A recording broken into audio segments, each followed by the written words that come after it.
The Taylormade M5 and M6 fairway woods. What's the difference and which one would I use? Let's find out, and let's do it now.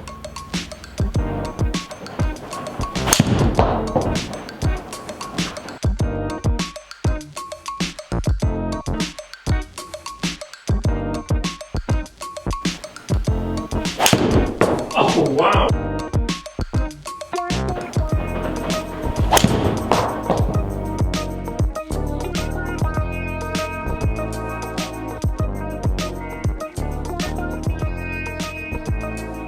Hi everyone, James Robinson here. If you're new to the channel and this is your very first time watching my content, first of all, welcome. I'm really pleased to have you here on the channel. And second of all, just make sure you consider hitting that subscribe button if you haven't already. On this channel, I bring you guys daily golf-related content that helps you raise your game, hopefully helps you lower your handicap, and pretty much just gets you enjoying golf a little bit more, because that is why we're all here. In today's video, I'm doing a mashup of my M5 and M6 fairway review. I'm going to tell you what the differences are. I'm going to tell you which one will probably suit you, and also which one suits me. So let's show you a bit of a reel of me testing the M5 and M6 fairway woods. I'm not going to hit the shots again, I don't really see the point in that. I've hit 10 shots with each, I've put it on the launch monitor, I've looked at numbers, I'll give you my feedback from the feel and the sound, and then we'll do a comparison. Let's do it. Oh wow!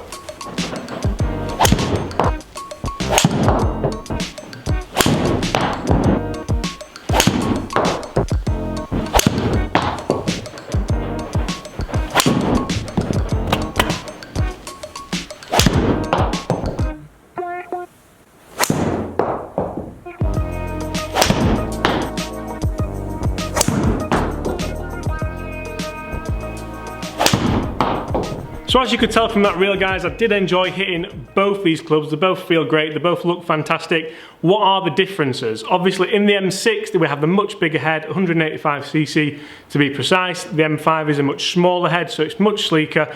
It's not really going to suit that higher handicap. If you want to look down at a 3-wood and you want to be filled with confidence, yeah, the M5 probably isn't going to be for you. It just looks that little bit smaller. Now, I don't know if it came across in the videos, it might have done, it might not, but the smaller head did kind of suit my eye a little bit more. I think if I was looking for a driver replacement, say if you struggle with your driver off the tee and you generally resort to a 3-wood, in the M6 we have the twist face, we have the speed pocket, and we also have the carbon crown for weight saving. The M5 offers us the movable weight on the bottom and the movable loft sleeve, which would suit me as well. If I'm not hitting my driver very well, I can loft it down, I can use it off the tee. If I know that I'm playing a long course and I want to hit a lot of 3-woods off the fairway, I can loft it up, I can send it up in the air, and I know that is going to stop on the green for me. Both these clubs offer us twist face for the first time, so if you do miss the centre of the club with your fairway quite a lot, twist face is there to help you. The jury is out on that. I don't mind it. I think it offers you a little bit of play either way. Now on the fairway woods it's interesting because you can see the twist face from the naked eye, whereas with the driver a lot of people were sceptical because you couldn't see the twist face, whereas with this you put it in the right light and you can just see a twisting of the face. Now you can't see that at address, so it's not going to put you off. Now I know what you're all thinking. Show me the numbers. That's exactly what we're going to do. Let's take a look at the numbers combined for the M5 and M6 fairway wood. Then we'll have a bit of a roundup and I'll tell you exactly which one I would put in my bag and if I'm going to put one in my bag. Now the first thing I want to draw your attention to is the dispersion. So M5 dispersion, I was really happy with it. I had the one rogue shot, but when you're hitting 10 shots, shot after shot, you're going to get that, aren't you? Nice high fades actually, which is exactly what I would be looking for out of a 3-wood.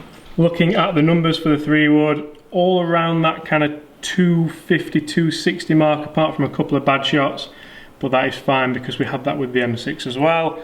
Average distance 256. So for me, my driver goes around 270 to 280, so I'm looking for a 3-wood that goes around 250 to 260, so that hits the gap absolutely perfectly for me.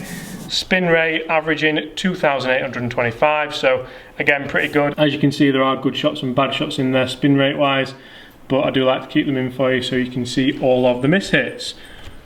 What about M6?